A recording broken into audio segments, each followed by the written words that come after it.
سردار زاویار خانزادہ، دشمن قبیلے نے ہمارے قبیلے کی لڑکی کے ساتھ سر بازار زیادتی کی ہے۔ میرا غلام میرے سامنے کھڑا میرے اعصاب پر بم پھوڑ چکا تھا۔ یہ سن کر میرا فشار خون بڑھا تھا۔ میں نے کہا، تم سب ہی جڑے ہو کیا سالو؟ ہمارے قبیلے کی لڑکی کو دشمن قبیلے نے آنکھ اٹھا کر دیکھنے کی کوشش بھی کی تو کی کیسے؟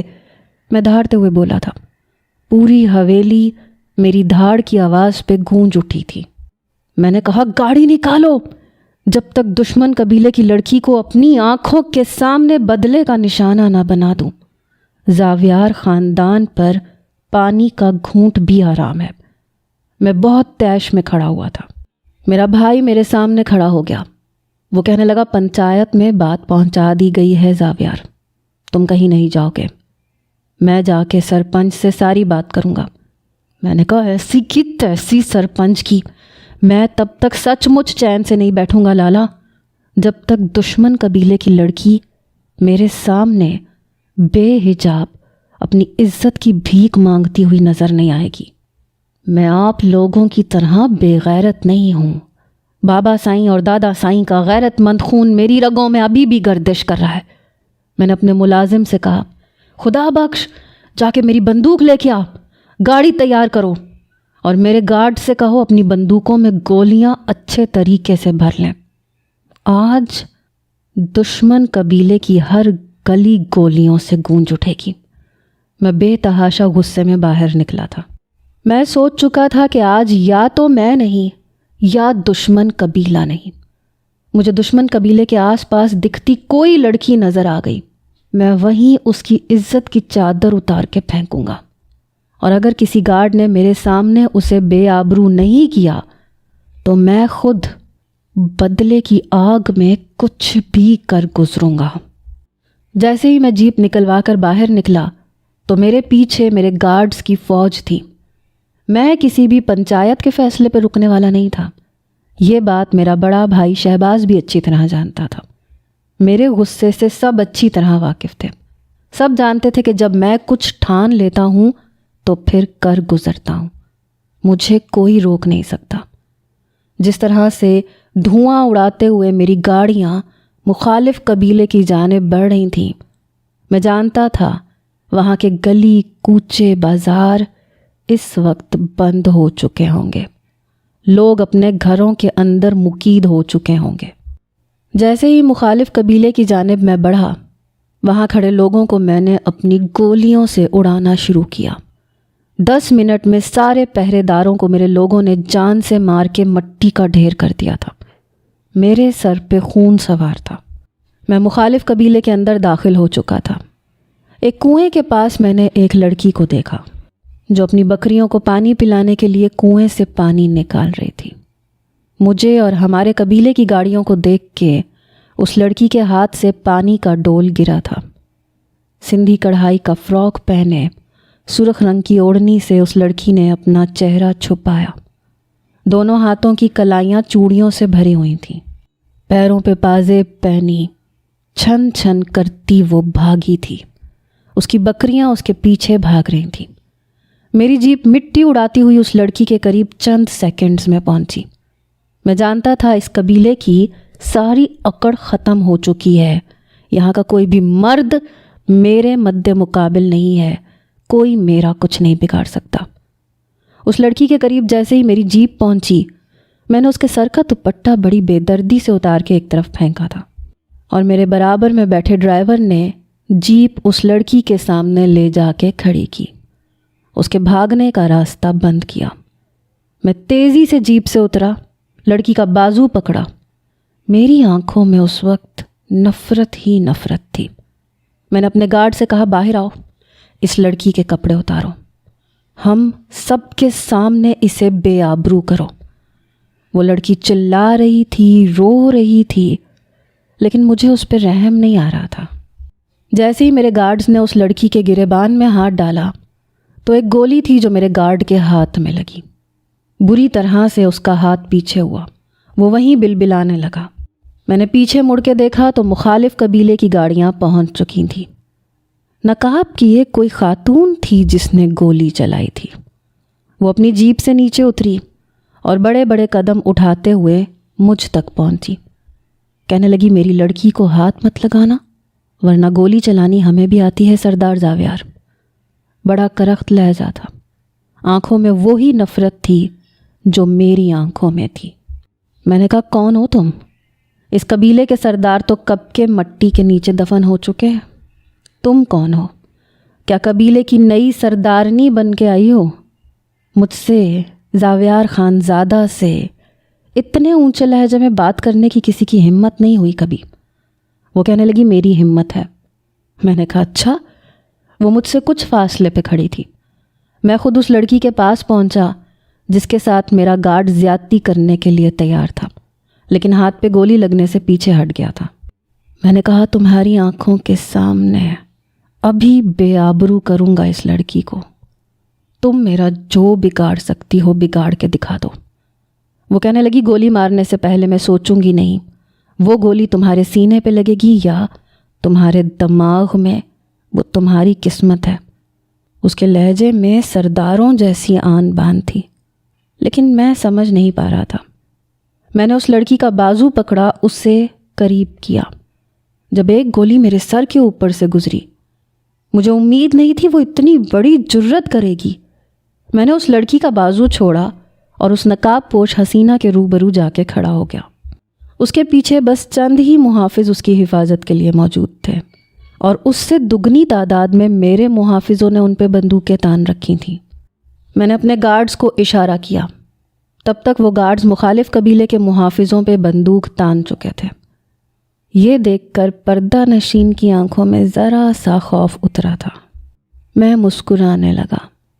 میں نے کہا آج تمہیں یہاں بے آبرو کروں گا، مجھے بھی تو پتہ چلے میرے مخالف کھڑے ہونے کی ہمت صنف نازک نے کر کیسے لی۔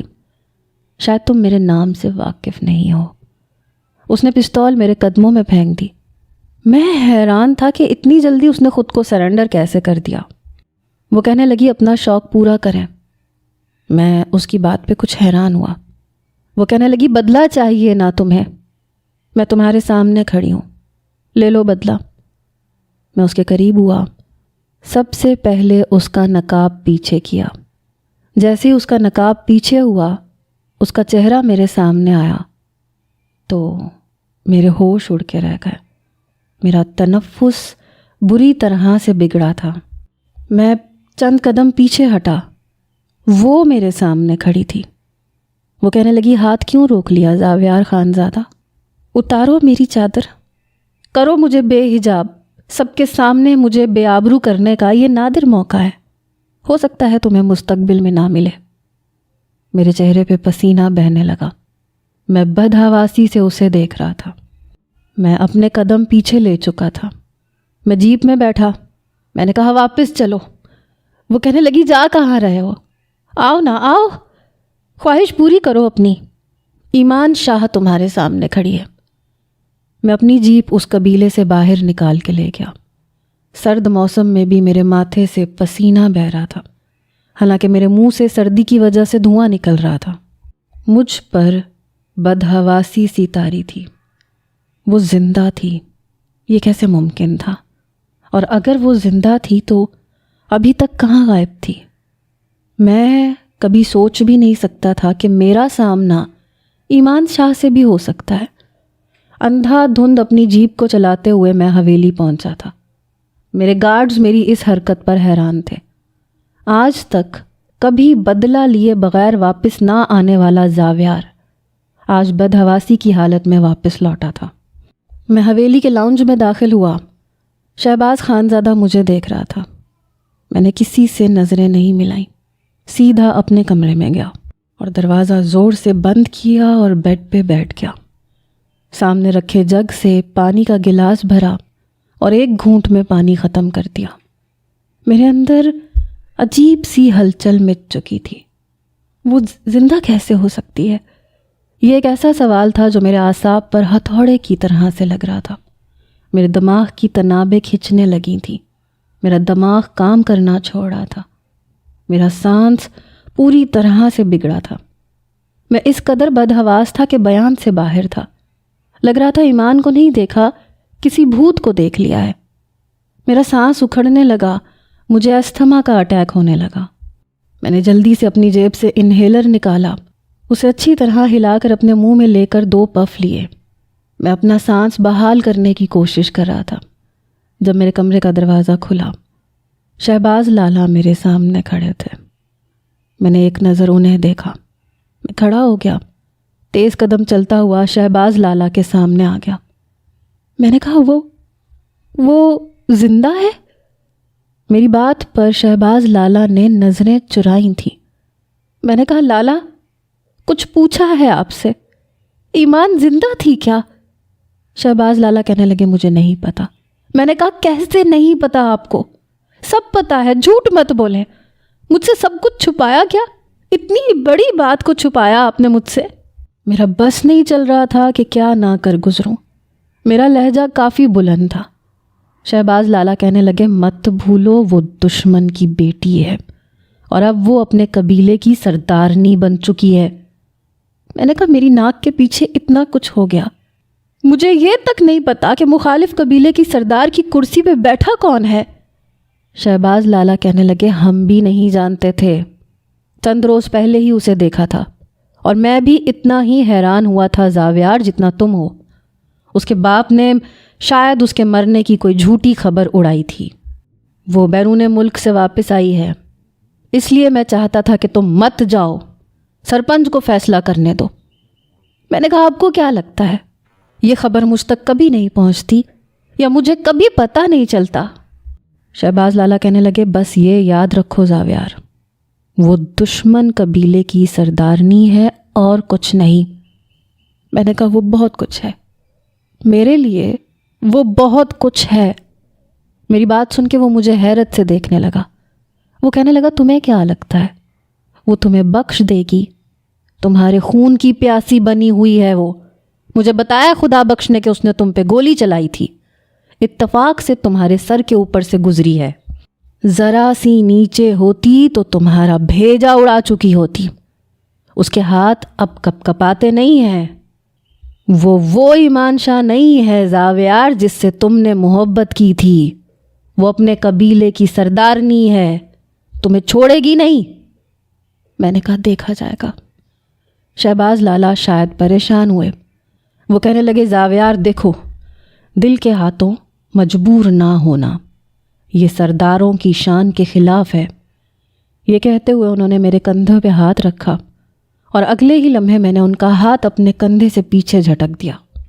ابھی تو مجھے اس لڑکی سے کئی سالوں کا حساب لینا تھا۔ میرے اندر ایک طوفان سا برپا ہو چکا تھا، ایسے لہرا کہ تو روبرو آ گئی، دھڑکنیں بے تحاشا تڑپنے لگیں، تیر ایسا لگا، درد ایسا جگا، چوٹ دل پہ وہ کھائی، مزہ آ گیا۔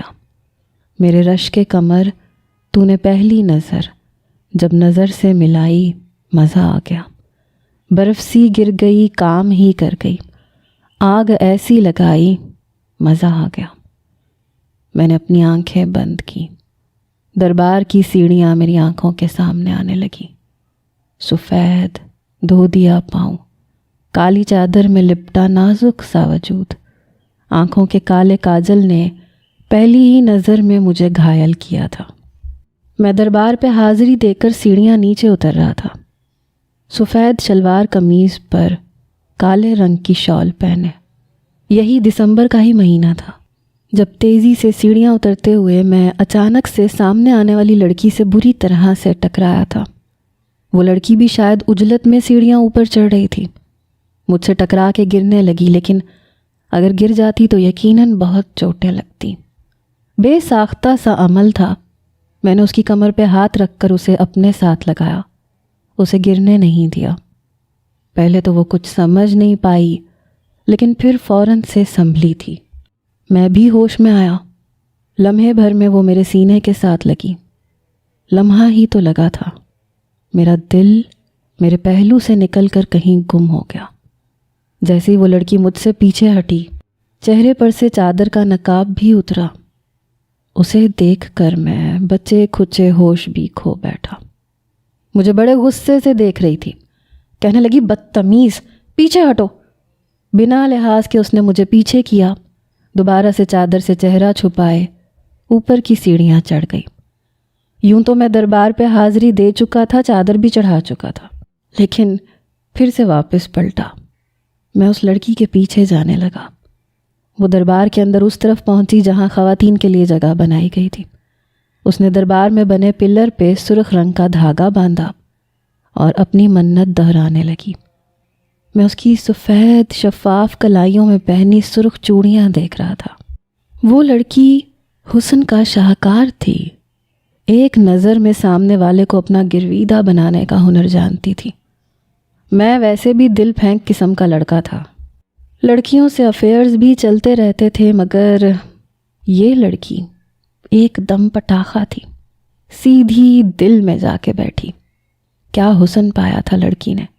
پہلی بار ایسی لڑکی دیکھی تھی جسے دیکھ کے دل ہی نہیں بھر رہا تھا۔ دل چاہا وقت تھم جائے، میں اسے یوں ہی دیکھتا رہوں۔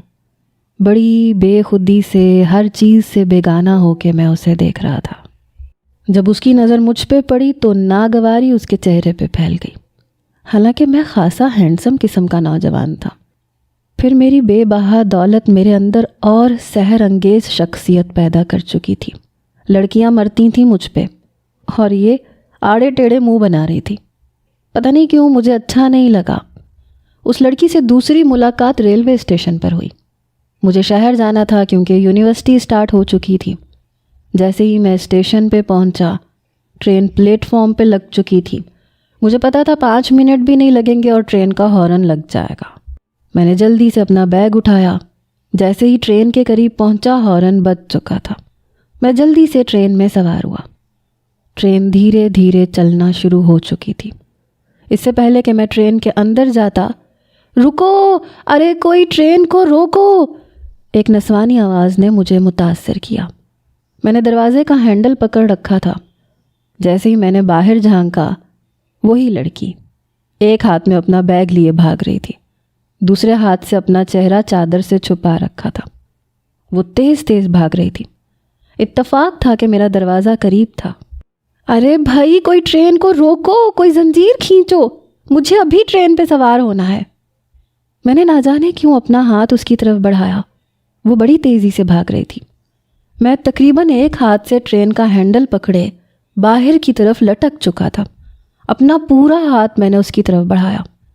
بھاگتے بھاگتے بہت مشکل سے اس کا ہاتھ میرے ہاتھ میں آیا تو میں نے مضبوطی سے اس کا ہاتھ پکڑا اور کھینچ کے اسے ٹرین کے اندر کیا۔ جیسے ہی وہ ٹرین کے اندر آئی، اس کا سانس بری طرح سے پھول رہا تھا۔ اپنا بیگ بھی وہ اوپر کر چکی تھی۔ ابھی بھی اس کا چہرہ بے حجاب تھا اور میں اس کے چہرے کو بڑی محویت سے دیکھنے لگا۔ جب اس نے ایک ہی نظر مجھ پہ ڈالی، پھر ہاتھ جو میرے ہاتھ میں مقید تھا، کہنے لگی، مسٹر، ہاتھ چھوڑو میرا، بدتمیز۔ میں نے اس کا ہاتھ چھوڑ دیا۔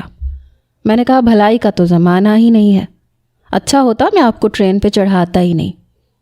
کہنے لگی، بہت شکریہ، لیکن میں نے آپ کو نہیں کہا تھا کہ آپ پورے بندروں کی طرح لٹک کے میرے ہاتھ کو پکڑیں۔ میں نے کہا، تو زنجیر کھینچو کیوں کہہ رہی تھیں؟ آپ زنجیر کھینچتے تو ٹرین خود بخود رک جاتی۔ بڑا گھمنڈی سا انداز تھا۔ میں حیران تھا کہ لڑکی خاصی تیز ترار قسم کی تھی۔ جلدی سے اس نے اپنا بیگ گھسیٹا اور اندر کی طرف چلی گئی۔ میں خود بھی اندر جا چکا تھا۔ وہ ہاتھ میں ٹکٹ پکڑے اپنا سیٹ نمبر دیکھ رہی تھی۔ میں نے اپنا موبائل کھول کے رکھا، سیٹ نمبر میں بھی دیکھ رہا تھا۔ 10 گھنٹے کا سفر تھا۔ اتفاق تھا کہ ایک ہی کیبن میں ہم دونوں کی سیٹیں تھیں۔ اس نے بیگ سیٹ کے نیچے رکھا، خود کھڑکی کے پاس جا کے بیٹھ گئی۔ ٹرین میں مسافر ابھی بہت کم تھے، اوپر کی برتھوں پہ لوگ سو رہے تھے۔ میں اس کے مخالف والی سیٹ پہ جا کے کھڑکی کے پاس بیٹھ گیا۔ اس نے بس ایک ہی نظر سے مجھے نوازا، پھر اپنے پرس میں سے موبائل نکالا اور فون پہ بات کرنے لگی۔ جی اماں جان، میں ٹرین میں بیٹھ گئی ہوں، میں نے آپ سے کہا تھا آپ پریشان مت ہوئیے گا۔ جی جی، پہنچتے ہی میں آپ کو فون کر دوں گی۔ پھر اس نے فون بند کر کے اپنے پرس میں رکھا اور کھڑکی سے باہر دیکھنے لگی۔ اس کے پہناوے سے نہیں لگ رہا تھا کہ گاؤں کے کسی کسان کی بیٹی ہے۔ اس کے انداز کچھ شاہانہ سے تھے۔ پتہ نہیں اسے دیکھتے ہی میری آنکھیں بے قابو کیوں ہو جاتی تھیں۔ 2-4 بار اس نے مجھے گھرکا، میری نظروں کا زاویہ بدل گیا، لیکن پھر جا کے نظریں اس کے چہرے پہ ٹک جاتی تھیں، جسے کبھی وہ اپنی چادر سے چھپاتی تھی، کبھی چادر ہٹاتی تھی۔ اگلے اسٹیشن پہ ایک اور خاتون ہمارے کیبن میں سوار ہو گئی۔ وہ لڑکی ان سے باتوں میں مصروف ہو گئی، البتہ میں لیٹ چکا تھا، ابھی بھی گاہے بگاہے اس کے چہرے کو دیکھ رہا تھا۔ مسکرانے سے اس کے گال میں ڈمپل پڑتا تھا، کافی گہرا ڈمپل تھا، اس کے چہرے کی خوبصورتی کو مزید بڑھا دیتا تھا۔ لڑکی بے حد حسین تھی، لیکن اتنی ہی نخرے باز بھی لگ رہی تھی۔ ایک بار بھی اس نے میری طرف دیکھنے کی کوشش نہیں کی تھی۔ بہرحال میں سو چکا تھا۔ 10 گھنٹے کی مسافت کے بعد لاہور اسٹیشن پہ ٹرین رکی۔ میری اس سے دوسری ملاقات اور تیسری ملاقات نے تو مجھے حیران کر کے رکھ دیا۔ وہ لڑکی یونیورسٹی میں میری ہی کلاس فیلو تھی۔ ہاسٹل میں اپنا سامان رکھنے کے بعد میں نے پورا دن ریسٹ کیا۔ اگلے دن یونیورسٹی کے چکر میں پڑ گیا، لیکن جب کلاس اسٹارٹ ہوئی اور جیسے ہی میں کلاس روم میں داخل ہوا تو پہلی ہی سیٹ پہ اسے بیٹھے دیکھا۔ میں حیرت سے اسے دیکھتا رہ گیا، لیکن وہ یوں تھی جیسے میں ابھی بھی اس کے لیے اجنبی ہوں۔ بہرحال میں اپنی سیٹ پہ بیٹھ گیا، سوچ میں پڑ گیا کہ ایسا بھی اتفاق ہوتا ہے۔ یہ اتفاق ہے یا پھر قسمت مجھ پہ مہربان ہونے کی کوشش کر رہی ہے؟ پہلے دربار، پھر ٹرین، اور اب ایک ہی یونیورسٹی۔ کہیں اس حسین ہوش ربا لڑکی سے میری قسمت کے ستارے تو نہیں مل رہے جو بار بار ملاقات ہو رہی ہے کسی فلمی انداز میں۔ بہرحال چند دنوں میں مجھے اندازہ ہو گیا تھا کہ لڑکی کافی ہونہار قسم کی اسٹوڈنٹ ہے۔ ایک بار میں کیفیٹیریا میں بیٹھا تھا، میرے ساتھ میرے کچھ دوست بھی تھے، جب اس کی کھنکتی ہوئی ہنسی کی آواز نے مجھے پھر سے متاثر کیا۔ اپنے دوستوں کے ساتھ وہ باتوں میں مصروف تھی، ساتھ میں کھانے میں مصروف تھی۔ میں جان بوجھ کے ایسی ٹیبل پہ بیٹھا تھا جہاں سے وہ مجھے سامنے سے بڑی آسانی سے نظر آ سکے۔ میں اسے بہانے سے گاہے بگاہے دیکھ بھی رہا تھا، اپنے دوستوں سے بھی باتیں کر رہا تھا۔ 1-2 بار اس کی نظر بھی مجھ پہ پڑی، مجھے دیکھتے ہی اس کے ماتھے پہ بل پڑ جاتے تھے۔ میں نے دیکھا کہ میرے یوں بار بار سے دیکھنے پہ وہ ایک دم اپنی کرسی سے کھڑی ہوئی اور میری ٹیبل کی طرف آنے لگی۔ یہ دیکھ کے میرا دل زور زور سے دھڑکا۔ لڑکی کافی تیز تھی، مجھے لگا سب کے سامنے میری بے عزتی نہ کر دے۔ وہ بالکل میرے پاس آ کے کھڑی ہوئی، میرے برابر میں بیٹھے ارحم سے کہنے لگی، ارحم کیا میں آپ سے بات کر سکتی ہوں؟ ایمان شاہ کا شمار ایسی لڑکیوں میں ہوتا تھا کہ لڑکے اس سے بات کرنے کی خواہش رکھیں۔ ارحم کی تو باتیں کھل گئی، فوراً سے با ادب کھڑا ہو گیا، کہنے لگا جی ایمان کہیے کیا کام ہے؟ وہ کہنے لگی نہیں ابھی نہیں، جب آپ فری ہوں گے تو پلیز میری بات سن لیجیے گا۔ ارحم کہنے لگا نہیں میں بالکل فری ہوں۔ وہ کہنے لگی پھر ہم اکیلے میں بات کر سکتے ہیں۔ یہ سن کے مجھے پتہ نہیں کیوں کچھ ہوا تھا۔ جی کیوں نہیں۔ وہ کرسی سے فوراً پیچھے ہٹا اور فوراً اس کی تقلید میں کینٹین سے باہر جا چکا تھا۔ میرے سارے دوست منہ کھولے اسے دیکھ رہے تھے۔ روہیل کہنے لگا واہ بھائی، ارحم کے تو بھاگ کھل گئے۔ فیصل کہنے لگا ویسے حیرت کی بات ہے، یہ لڑکی لڑکوں کو زیادہ منہ لگانے کی عادی نہیں ہے۔ میں نے کئی بار اس سے بات کرنے کی کوشش کی لیکن ڈانٹ دیتی ہے۔ اور ارحم سے حیرت مجھے بھی تھی، کیونکہ واقعی وہ کلاس کے کسی بھی لڑکے سے بات نہیں کرتی تھی۔ ہم سب لڑکوں کے اندر ایک کھل بلی سی مچی ہوئی تھی، ہمیں ارحم کی واپسی کا انتظار تھا۔ پھر میں نے دیکھا کہ اس کی ساری دوستیں باہر جا چکی تھیں۔ ہم سب کی نظریں کینٹین کے دروازے پہ تھیں۔ جب میں نے وہاں سے ارحم کو آتے ہوئے دیکھا، چہرے پہ بڑی دل فریب مسکراہٹ سجائے بڑے آرام سے وہ واپس آ کے بیٹھا۔ بیک وقت ہم سب کے منہ سے ایک ہی جملہ نکلا، کیا کہا ایمان نے؟ تمہیں کیوں بلا رہی تھی؟ اس نے ایک نظر ہم سب پر حیرت سے ڈالی، کہنے لگا کیا ہو گیا تم لوگوں کو؟ تھی ہماری کوئی آپس کی بات؟ اس کی اس بات نے اور کسی کے دل میں ہلچل مچائی ہو یا نہ مچائی ہو، لیکن میں ضرور پریشان ہوا تھا۔ ایک عجیب سی بے چینی مجھ پہ لاحق ہوئی۔ فیصل کہنے لگا، او ہو، تو معاملہ یہاں تک پہنچ گیا۔ ارحم کے بچے، تم تو بڑے چھپے رستم نکلے، کلاس کی سب سے حسین چڑیا کو لے کے اڑ گئے۔ ارحم ہنسنے لگا، کہنے لگا، اپنا اپنا نصیب ہے، حسد نہ کر میری جان، محنت کر محنت۔ وہ کہنے لگا، یہ سلسلہ کب شروع ہوا؟ ہمیں تو کانوں کان خبر نہیں ہو پائی۔ وہ کہنے لگا، اب ہر بات میں تم لوگوں کو تھوڑی نہ بتاؤں گا۔ بات آئی گئی ہو گئی، لیکن مجھے چین نہیں آ رہا تھا۔ بہانے سے میں ارحم کے برابر میں کلاس میں بیٹھا۔ میں نے دیکھا وہ ارحم کو دیکھ رہی تھی، ساتھ میں مسکرا رہی تھی۔ یوں تو ہم سب لڑکے ہی اچھی فیملیز سے تعلق رکھتے تھے، لیکن ہم سب میں ارحم زیادہ امیر نہیں تھا، بلکہ مڈل کلاس سے تعلق رکھتا تھا اور مناسب سا نوجوان تھا۔ اتنا کوئی زیادہ ڈیشنگ پرسنالٹی کا مالک بھی نہیں تھا۔ مجھے سمجھ نہیں آ رہی تھی کہ ایمان کی مہربان نظریں اسی پہ کیوں آ کے ٹھہری تھیں۔ میرے اندر ایک عجیب سی جلن کا احساس ہوا تھا۔ کلاس ختم ہونے کے بعد سب اسٹوڈنٹس کلاس سے باہر نکل گئے۔ ارحم کہنے لگا، تم نے اٹھنا نہیں ہے، تم یہیں پہ بیٹھے ہو، اگلی کلاس نہیں لینی ہے؟ میں نے کہا، لے لیتے ہیں، تم بیٹھو تو ذرا ادھر۔ وہ میرے برابر میں بیٹھ گیا۔ پوری کلاس خالی ہو چکی تھی۔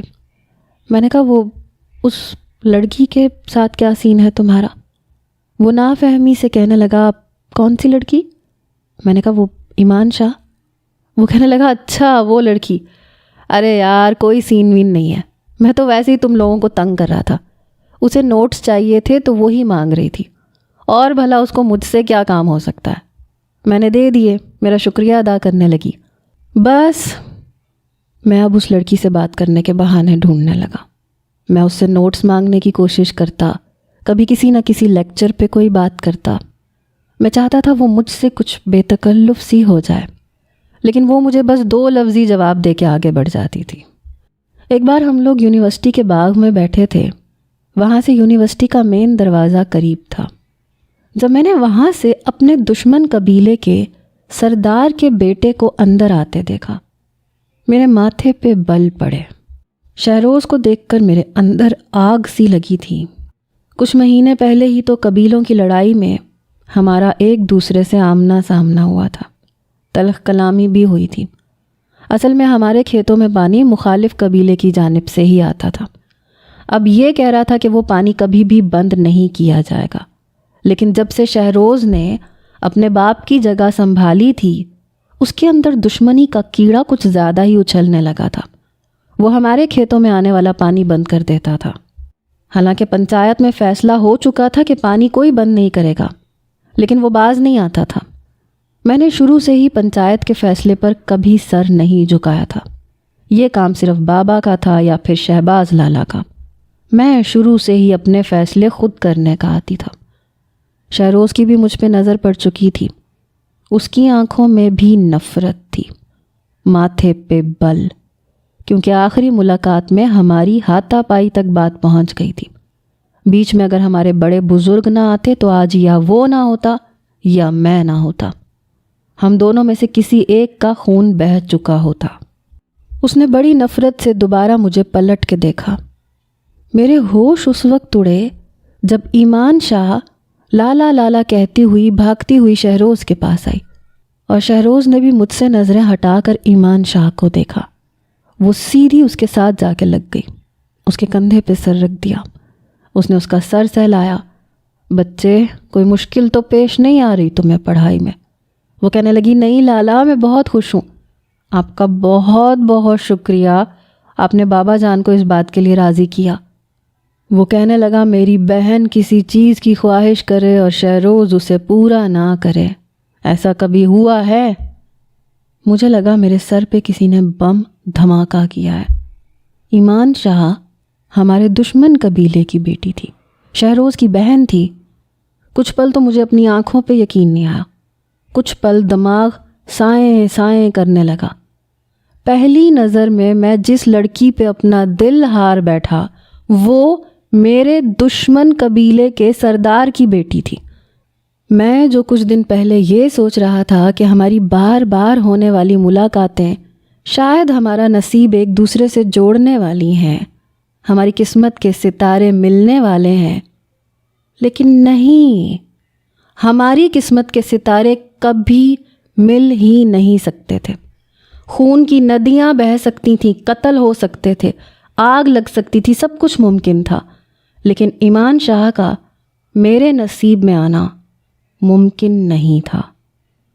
پہلی بار دل ایک عجیب سی لے میں دھڑکا تھا، اندر کچھ ہوا تھا، شاید کچھ ٹوٹا تھا، پتہ نہیں کیوں مجھے بہت برا لگ رہا تھا۔ میں اپنی کیفیت کو سمجھ نہیں پا رہا تھا۔ میرا تنفس ایک دم سے تیز چلنے لگا۔ میں وہاں سے اٹھ کے لائبریری چلا گیا۔ لائبریری کے پرسکون ماحول میں کرسی کھینچ کے کھڑکی کے پاس بیٹھ گیا۔ دونوں ہاتھوں سے میں نے اپنا سر جکڑ لیا۔ ایمان شاہ، شہروز شاہ کی بہن، اف، میرے دماغ میں جیسے کوئی آندھیاں سی چل رہی تھیں۔ میری بند آنکھوں سے آنسو بہے تھے۔ لگ رہا تھا سارے زخم کسی نے ادھیڑ کر تازہ کر دیا ہوں۔ اتنا بڑا جھوٹ ایمان میرے ساتھ کیسے کہہ سکتی تھی؟ اس کی موت کی خبر نے مجھے پاگل کر دیا تھا، اور وہ زندہ تھی۔ اتنا بڑا دھوکہ اس نے مجھے دیا تھا، مجھے، زاویار خانزادہ کو۔ چھوڑوں گا نہیں تمہیں ایمان، تم مجھ سے بچ نہیں سکتی۔ میرے اندر ایک نفرت کا تلاطم طوفان تھا جو ٹھاٹھے مار رہا تھا۔ میرا بس نہیں چلا تو میں نے اپنی بند مٹھی کو زور سے سائڈ ٹیبل پہ مارا تھا۔ سائڈ ٹیبل پہ رکھا ہوا شیشہ ٹوٹ گیا تھا۔ اپنے ساتھ دھوکہ کرنے والے کو زاویار خانزادہ نے کبھی مہلت نہیں دی۔ ایمان، الٹی گنتی شروع کر دو، کیونکہ زاویار تمہیں چھوڑے گا نہیں۔ پنچایت پر شہباز لالا کے بجائے میں گیا تھا۔ میں نے کہا لالا پنچایت پر میں جاؤں گا۔ شہباز لالا کہنے لگے زاویار تم نہیں جاؤ گے۔ میں نے کہا میں کیوں نہیں جاؤں گا؟ میں ضرور جاؤں گا لالا۔ شہباز بھائی کہنے لگے دیکھو تمہارا جانا مناسب نہیں ہے، ایمان شاہ وہاں ضرور آئے گی۔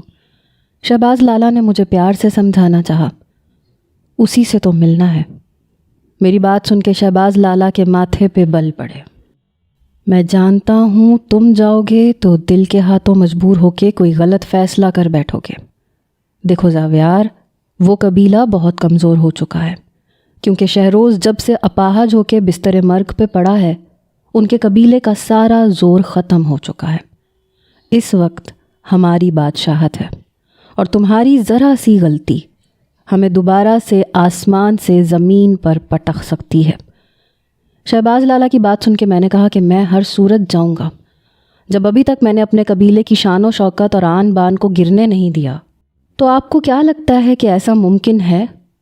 شہباز لالا کہنے لگے ہاں، تمہارا جنون میں اس لڑکی کے لیے دیکھ چکا ہوں، اب وہ تمہارے سامنے ہے تو تم کچھ بھی کر سکتے ہو۔ مجھے تم سے ڈر لگنے لگا ہے زاویار۔ میں نے کہا مت ڈریں۔ یہ کہہ کے میں باہر نکل گیا۔